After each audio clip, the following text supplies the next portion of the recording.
আমাদের দিক থেকে আমরা প্রস্তাব করেছিলাম যে মিডিয়া মালিকানায় একটা মিডিয়ার মালিকের একজন মালিক কত পার্সেন্ট মালিকানা সর্বোচ্চ পেতে পারবে, এইটা জায়গাটাতে পরিবর্তন আনা দরকার, যাতে করে এই প্রতিষ্ঠানের যে একক কোনো গোষ্ঠী স্বার্থ মিডিয়ার মধ্যে দিয়ে যেভাবে খুব নগ্নভাবে আমাদের দেশের প্রধান, সেটা মানে টেলিভিশন মিডিয়া হোক কিংবা প্রিন্ট মিডিয়া হোক, সেটার মধ্যে দিয়ে প্রকাশিত হচ্ছে, সেটা খুবই মানে নগ্নভাবে হচ্ছে এবং দুই পক্ষের ধাক্কাধাক্কি আমরা দেখতে পাচ্ছি।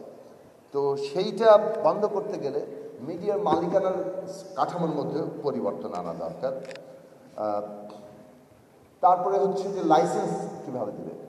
সব ক্ষেত্রে লাইসেন্সের যেমন দলবাজি দলীয়করণ আছে, মিডিয়ার লাইসেন্সের ক্ষেত্রেও দলবাজি দলীয়করণ বরং অন্যান্য ক্ষেত্রের চেয়ে আরও অনেক বেশি।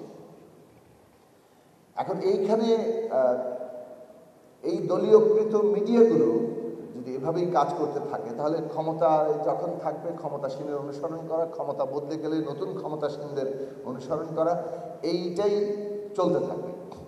লাইসেন্সের ক্ষেত্রে যদি নীতিমালা স্পষ্ট না করা যায় এবং সেই ক্ষেত্রে যদি এমন কাঠামোগত পরিবর্তন, যেখানে পূর্ণ কর্তৃত্ব সরকার যাকে পছন্দ করবে তাকেই কেবল দেওয়া হবে, এইটার ব্যবস্থা না করে কতগুলো নির্দিষ্ট নীতিমালার ভিত্তিতে যোগ্যতা নির্ধারণ করা এবং সেই যোগ্যতা যারা পূরণ করবে সেখানে মিডিয়ার লাইসেন্স প্রদানের ক্ষেত্রে যে একটা সাধারণ ন্যায্যতা, সেইটা যদি প্রতিষ্ঠা করা যায়, তাহলে এইখানে সরকারের কর্তৃত্বের জায়গায়, যেভাবে একটু আগে মিডিয়া কমিশনের সদস্য বললেন যে তারা আগেই অঙ্গীকার করে নেন সরকারের উন্নয়ন কার্যক্রম আমরা প্রচার করব, এই ভিত্তিতে আমরা একটা মিডিয়া চাইছি, তো সেটা তো তার শুরুতেই তার মিডিয়া হিসেবে যোগ্যতা আসলে হারিয়ে যাচ্ছে।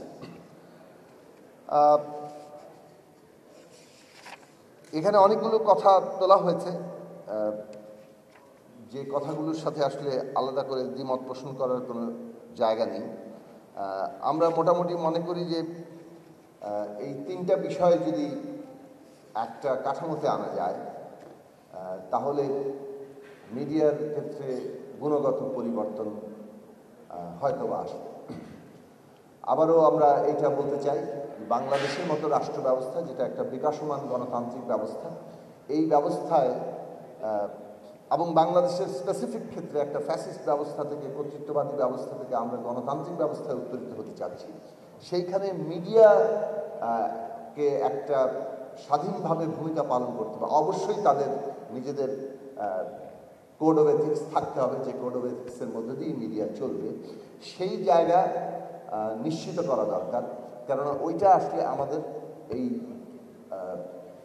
মানে জাতীয় পুনর্গঠনের গুরুত্বপূর্ণ একটা অংশ হবে। কেননা আমরা অনেক অঙ্গীকার করি, কিন্তু বাস্তব ক্ষমতা যখন কেন্দ্রীভূত হয়, তখন সেই অঙ্গীকারের সাথে সাদৃশ্য থাকে না, সামঞ্জস্য থাকে না। মিডিয়ার কাজ হচ্ছে সেই জায়গায় বারবার জবাবদিহির প্রশ্নটা সবার সামনে নিয়ে আসা, এবং সেইখানে মিডিয়াকে শক্তিশালী না করে বাংলাদেশের গণতান্ত্রিক পুনর্গঠন হবে না।